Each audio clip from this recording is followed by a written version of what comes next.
Hello dear students, स्वागत है आप सभी का हमारे यूट्यूब चैनल चंदन सर कानपुर में। तो बच्चों, जैसा कि आप सभी जानते हैं कि मेरे द्वारा आप सभी के लिए डेली करंट अफेयर्स की सीरीज चलाई जा रही है और इस सीरीज के हर लेक्चर में हम डेली करंट अफेयर्स के टॉप 10 क्वेश्चंस को कवर करते हैं। तो बच्चों, आज की क्लास शुरू करने से पहले मैं आप सभी को बताना चाहती हूँ कि आने वाले समय में आप सभी के कई सारे एग्जाम होने वाले हैं और यदि आप इस बार सरकारी नौकरी पाने के अपने सपने को पूरा करना चाहते हैं तो बच्चों, विदाउट एनी डाउट आप हमारे चैनल को फॉलो कीजिए और यहाँ पर मिलने वाले सभी लेक्चर को रेगुलर देखिए और उनसे डेली नोट्स बनाइए। इससे आपको आपका एग्जाम क्वालिफाई करने में काफी आसानी होगी और आपका सरकारी नौकरी पाने का सपना बहुत जल्द पूरा हो जाएगा। ओके बच्चों, तो इसी के साथ चलिए शुरू करते हैं आज की हमारी क्लास। देखते हैं आज का पहला क्वेश्चन। देखिए, पहला क्वेश्चन बच्चों हमसे पूछा है, हाल ही में जज आयशा मलिक को किस देश के सुप्रीम कोर्ट की पहली महिला जज के रूप में नियुक्त किया गया है। जज का नाम दिया है हमें क्या, आयशा मलिक, और हमसे पूछा गया है कि यह किस देश के सुप्रीम कोर्ट में पहली महिला जज के रूप में नियुक्त हुई है। यहाँ आपके बच्चों 4 ऑप्शन दिए गए हैं। पहला है आपका अमेरिका, दूसरा है अफगानिस्तान, तीसरा ऑप्शन दिया है आपको पाकिस्तान और चौथा आपका ऑप्शन है कनाडा। तो बच्चों, इसका जो करेक्ट ऑप्शन है वो क्या हो जाएगा, आपका ऑप्शन नंबर सी, यानी कि पाकिस्तान। जो आयशा मलिक है वो पाकिस्तान की सुप्रीम कोर्ट में पहली महिला जज के रूप में नियुक्त की गई है। ओके बच्चों, देखिए अब पाकिस्तान की बात हो रही तो कुछ पाकिस्तान के बारे में जान लेते हैं। पाकिस्तान की यदि हम बात करें कि वर्तमान राजधानी, तो बच्चों वो क्या है आपकी इस्लामाबाद, और यहाँ की जो वर्तमान करेंसी है या मुद्रा, तो वो आपकी हो जाएगी क्या, रुपया, यानी कि पाकिस्तानी रुपया। और यदि हम बात करते हैं बच्चों कि पाकिस्तान के जो वर्तमान प्रधानमंत्री हैं तो उनका नाम क्या है, तो बच्चों उनका नाम है इमरान खान। और यहाँ के जो वर्तमान राष्ट्रपति हैं बच्चों, तो उनका नाम क्या है, आरिफ अलवी। ठीक है, ये आपको याद रखना है। चलिए देखते हैं नेक्स्ट क्वेश्चन। अगला क्वेश्चन है, हाल ही में स्टार्टअप इंडिया इनोवेशन वीक मनाने की घोषणा कब से कब तक के लिए की गई है। ठीक है, तो हमसे पूछा गया है कि स्टार्टअप इंडिया इनोवेशन सप्ताह जो है वो आपका कब से कब तक के लिए मनाया जा रहा है। यहाँ आपके 4 ऑप्शन हैं। पहला दिया है 9 जनवरी से 15 जनवरी 2022 तक, 10 जनवरी से 16 जनवरी 2022 तक, 10 फरवरी से 16 फरवरी 2022 तक, और चौथा ऑप्शन है इनमें से कोई नहीं। तो बच्चों, इसका जो करेक्ट ऑप्शन है वो आपका हो जाएगा ऑप्शन बी, यानी कि जो है 10 जनवरी से 16 जनवरी 2022 तक स्टार्टअप इंडिया इनोवेशन वीक मनाया जाएगा। क्लियर है बच्चों? आइए देखते हैं इसका एक्सप्लेनेशन। देखिए, इस सप्ताह का आयोजन वाणिज्य और उद्योग मंत्रालय, ठीक है, और उद्योग और आंतरिक व्यापार संवर्धन विभाग के द्वारा किया जा रहा है। यानी इस सप्ताह का जो आयोजन है वो कौन कर रहा है, वाणिज्य और उद्योग मंत्रालय और उद्योग और आंतरिक व्यापार संवर्धन विभाग, या इसको हम शॉर्ट फॉर्म में क्या कहेंगे, DPIIT। क्लियर है बच्चों? DPIIT यदि हम इसका फुल फॉर्म देखेंगे तो आपका हो जाएगा department for promotion of industry and internal trade. Clear है बच्चों? क्या हो जाएगा, department for promotion of industry and internal trade. ठीक है, या इसको हम हिंदी में क्या कहेंगे, उद्योग और आंतरिक व्यापार संवर्धन विभाग। ठीक है, तो इनके द्वारा इस सप्ताह का आयोजन किया जा रहा है। तो बच्चों, यहाँ पे जो नाम आया है वाणिज्य और उद्योग मंत्रालय, तो इस मंत्रालय के जो वर्तमान में मंत्री हैं, तो बच्चों उनका नाम क्या है, पीयूष गोयल। ये आपको याद रखना है कि वर्तमान में जो वाणिज्य और उद्योग मंत्रालय के मंत्री हैं उनका नाम क्या है, पीयूष गोयल। क्लियर है बच्चों? अब देखते हैं इस सप्ताह को आयोजित करने का जो उद्देश्य है वो क्या है। देखिए, इसका उद्देश्य भारत में उद्यमिता के प्रसार और गहराई को प्रदर्शित करना है।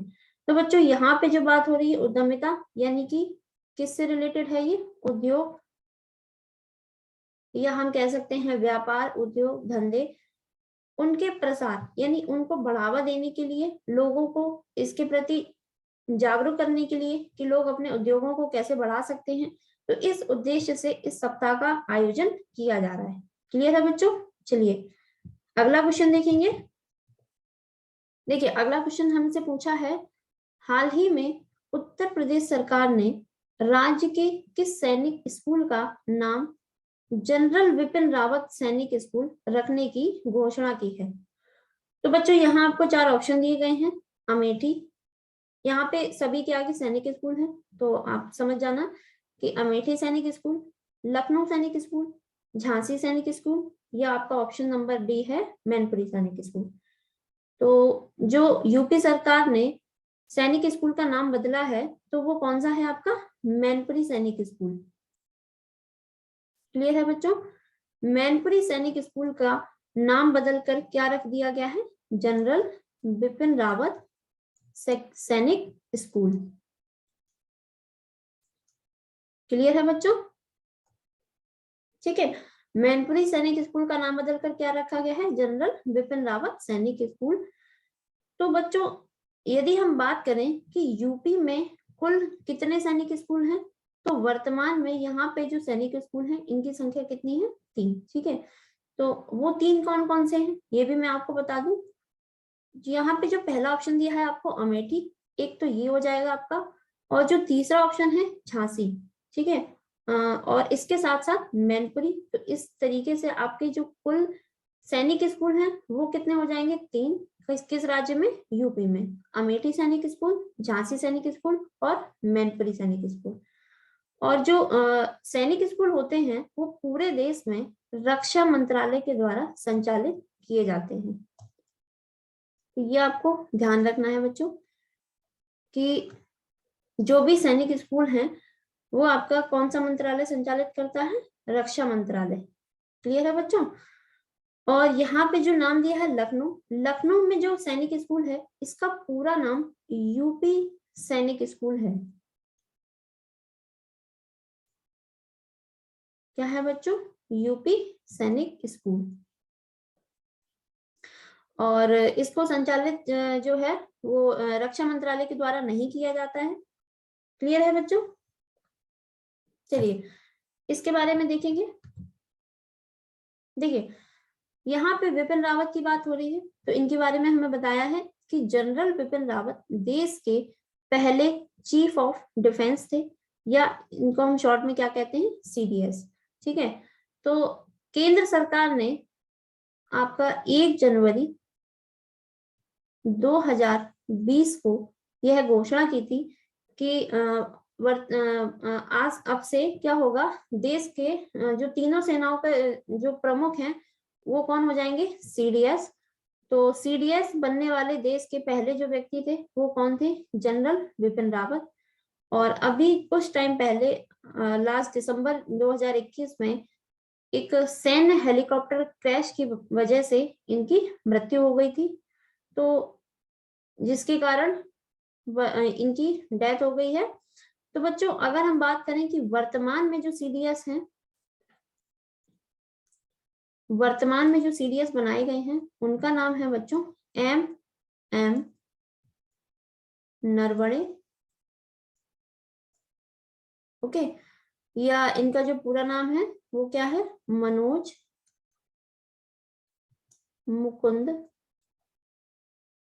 नरवणे। ठीक है,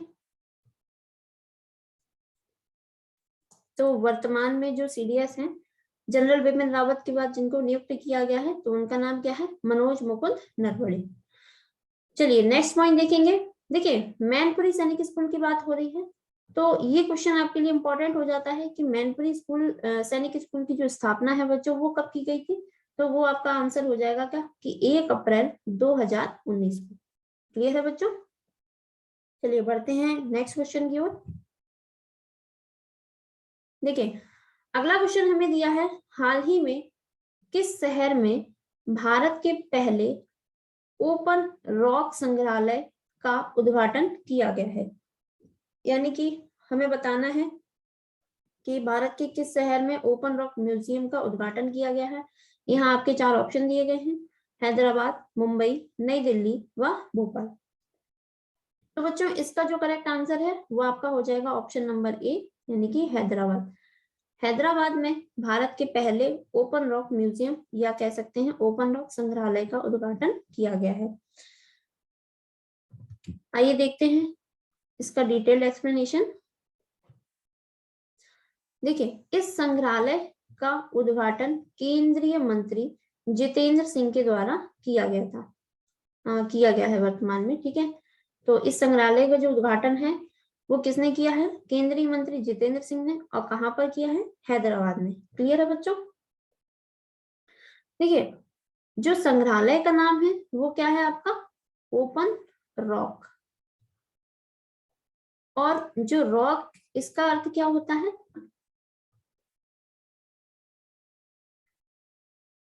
रॉक का अर्थ क्या हो जाता है बच्चों? चट्टान।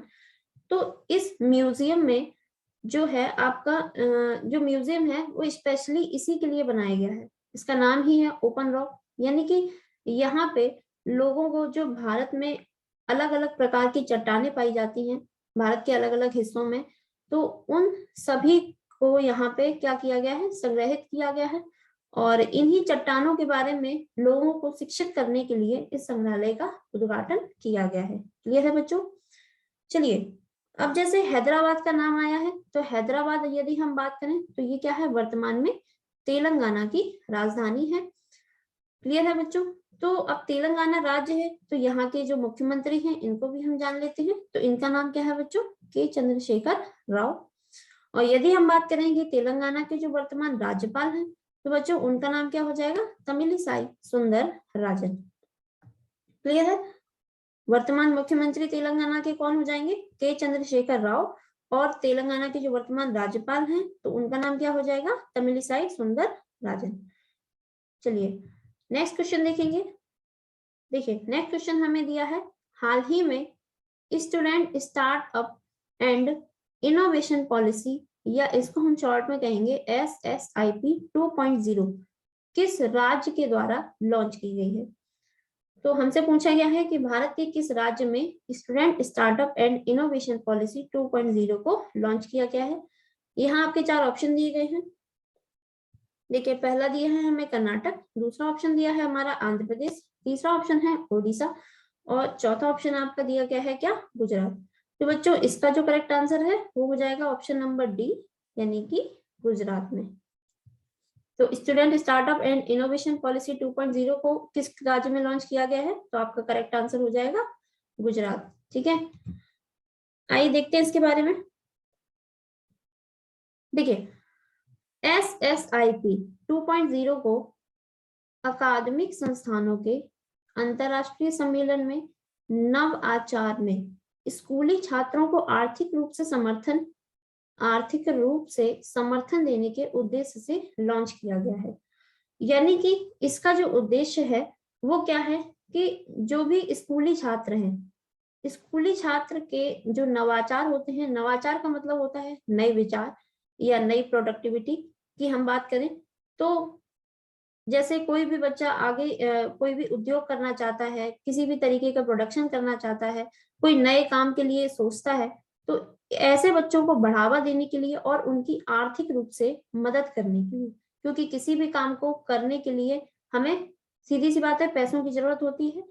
तो इस तरीके से जो सरकार है वो क्या कर रही है, ऐसे बच्चों को आर्थिक रूप से सहायता देने के लिए इस प्रकार के प्रोग्राम को लॉन्च करती है। क्लियर है बच्चों? तो इसका उद्देश्य यही है। ठीक है, तो अब जैसे बात आई है गुजरात की, तो बच्चों बात कर लेते हैं कि गुजरात के जो प्रेजेंट टाइम पे मुख्यमंत्री हैं यानी कि CM, तो बच्चों उनका नाम क्या है? भूपेंद्र पटेल, ये आपको याद रखना है। और यहाँ के जो वर्तमान राज्यपाल हैं तो उनका नाम क्या है? आचार्य देवव्रत। क्लियर है बच्चों? और गुजरात राज्य की जो वर्तमान राजधानी है बच्चों, तो वो आपकी क्या है? गांधीनगर। ये आप सभी को ध्यान रखना है। क्लियर है बच्चों? चलिए नेक्स्ट क्वेश्चन देखेंगे।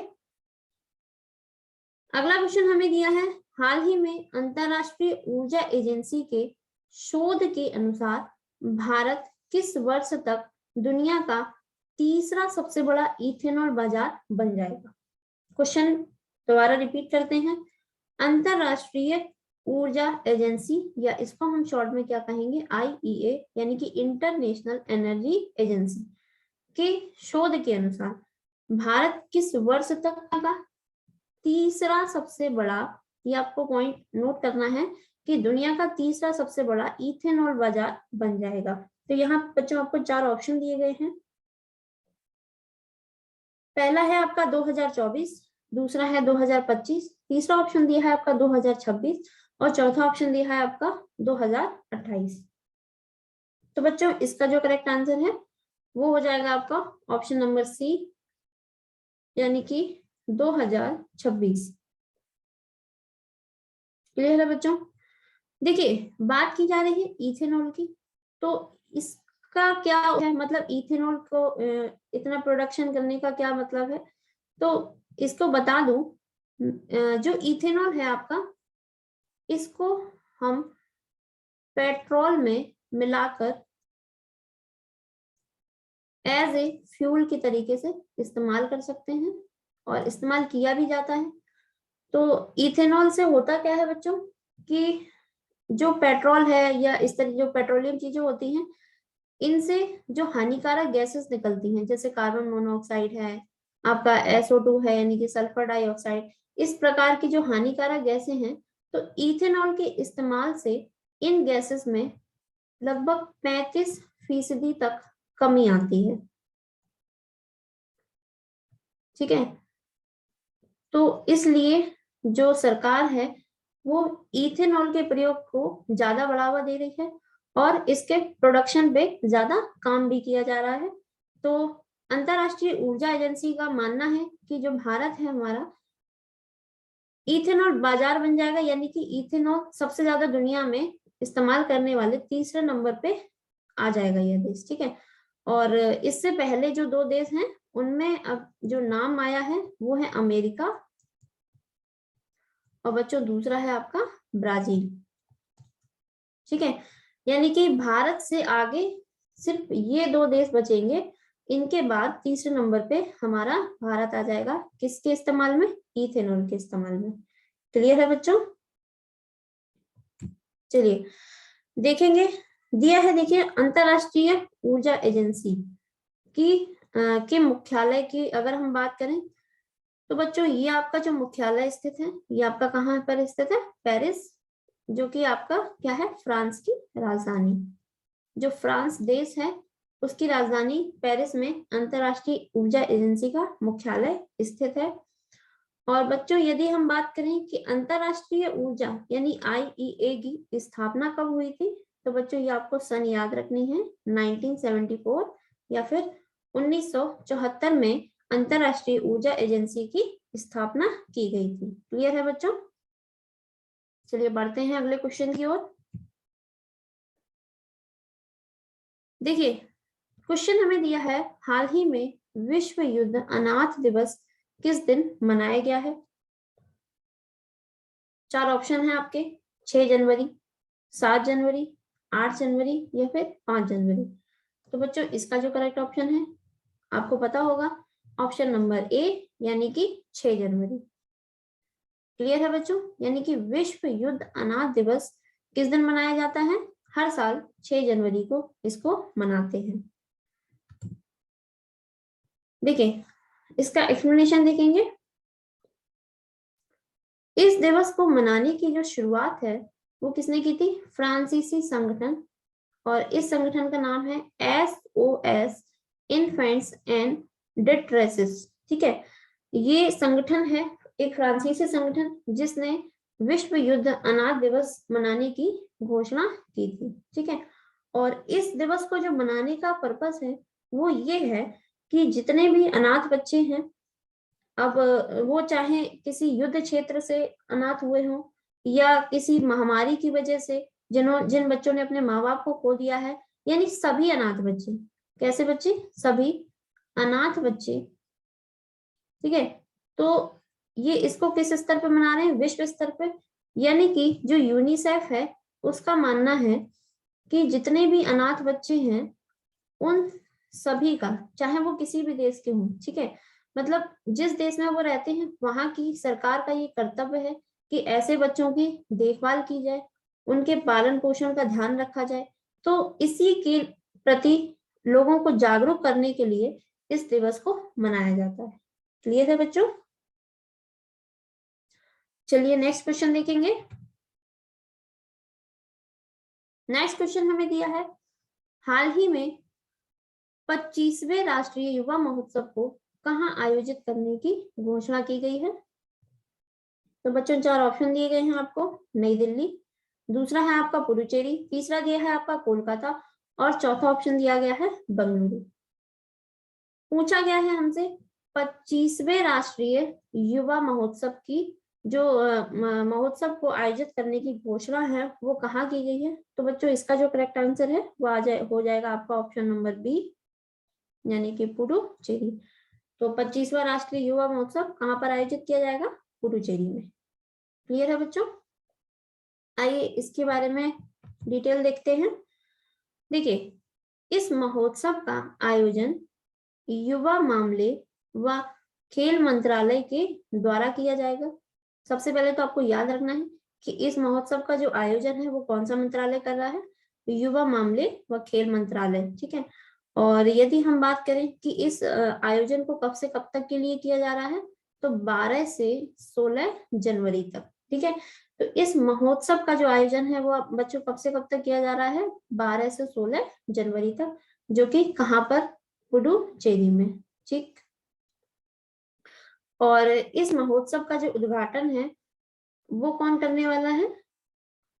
हमारे वर्तमान प्रधानमंत्री मोदी जी। ठीक है, ये आपको याद रखना है कि इस महोत्सव का जो उद्घाटन है वो कौन करने वाले हैं?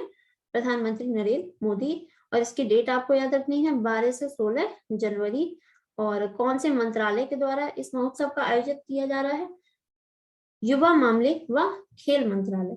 और हर साल इस महोत्सव का आयोजन इसी मंत्रालय के द्वारा किया जाता है। तो बच्चों जैसे यहाँ पर मंत्रालय आया है युवा मामले व खेल मंत्रालय, तो बच्चों बता दूं आपको वर्तमान में जो युवा मामले व खेल मंत्रालय के मंत्री हैं तो इनका नाम है अनुराग ठाकुर। क्लियर है? इनका नाम क्या हो जाएगा? अनुराग ठाकुर। ये आपको याद रखना है।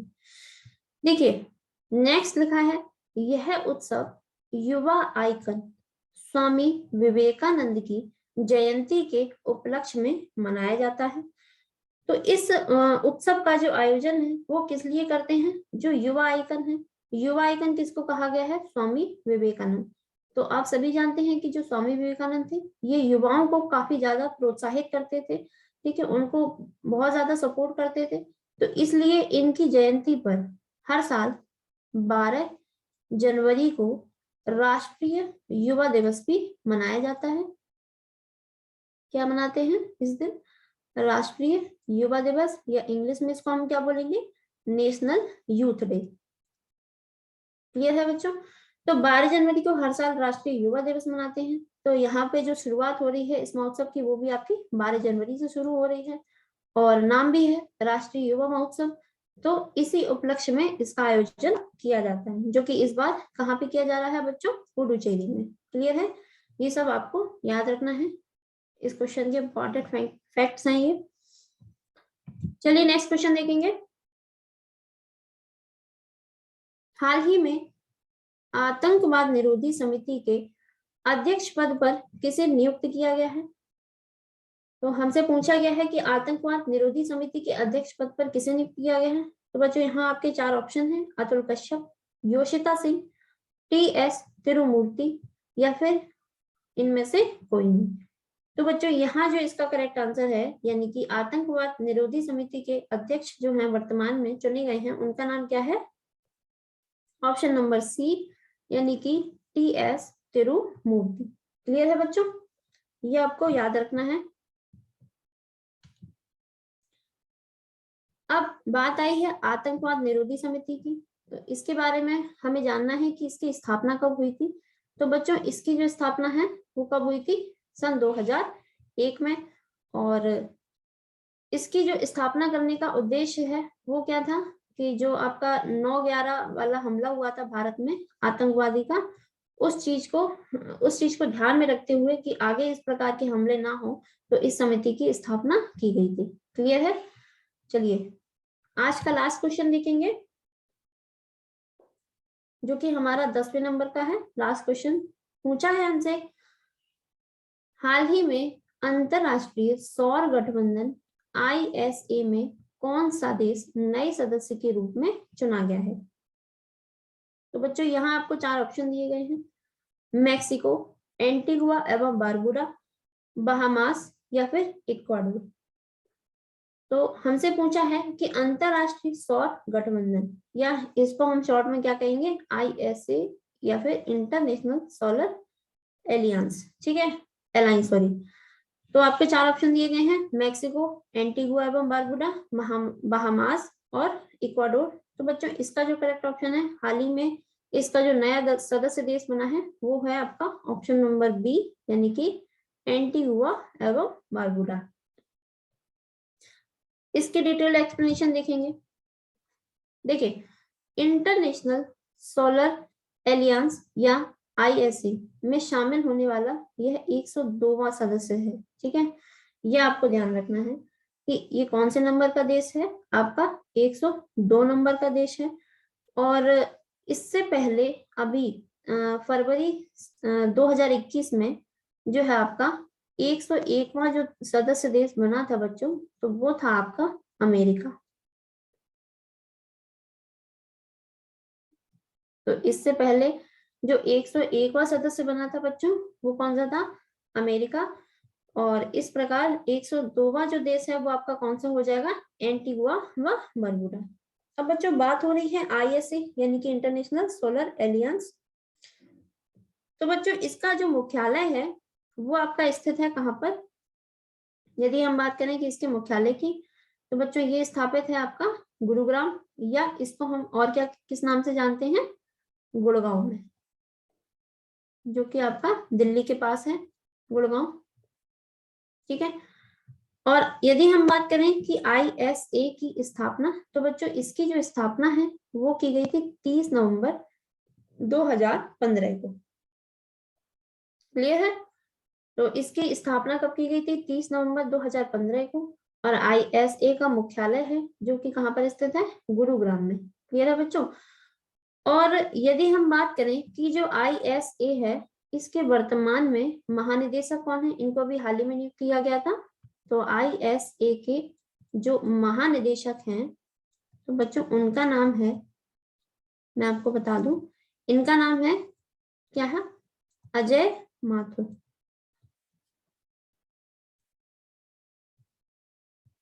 क्या नाम हो जाएगा, अजय माथुर, जो कि अंतरराष्ट्रीय सौर गठबंधन के वर्तमान में महानिदेशक के पद पर हैं, ठीक है। तो बच्चों ये थे आज के आपके टॉप 10 डेली करंट अफेयर्स के क्वेश्चन। आशा करती हूँ आपको अच्छे से समझ में आए होंगे। और यदि आपको क्वेश्चन में कोई भी डाउट हो तो आप नीचे कमेंट सेक्शन में मुझसे जरूर पूछिए। आपको जो भी प्रॉब्लम होगी वो आपकी सॉल्व की जाएगी, ठीक है। और आपको वीडियो कैसी लगी वो आप बता सकते हैं कमेंट सेक्शन में। और यदि आपको वीडियो पसंद आए तो प्लीज वीडियो को लाइक जरूर करिए, ठीक है। और साथ ही साथ अपने साथ जो भी बच्चे तैयारी कर रहे हैं उनके साथ शेयर भी कीजिए। और यदि आपने अभी तक चैनल को सब्सक्राइब नहीं किया है तो चैनल को सब्सक्राइब कर लें, और बगल में जो बेल आइकन दिया जाता है बच्चों, इसको भी ऑन कर लीजिए, ताकि आपको आने वाली सभी वीडियोस की नोटिफिकेशन मिलती रहे। तो इसी के साथ आज की क्लास को यहीं पे खत्म करते हैं। मिलते हैं अगले वीडियो में, तब तक के लिए गुड बाय, जय हिंद, थैंक यू।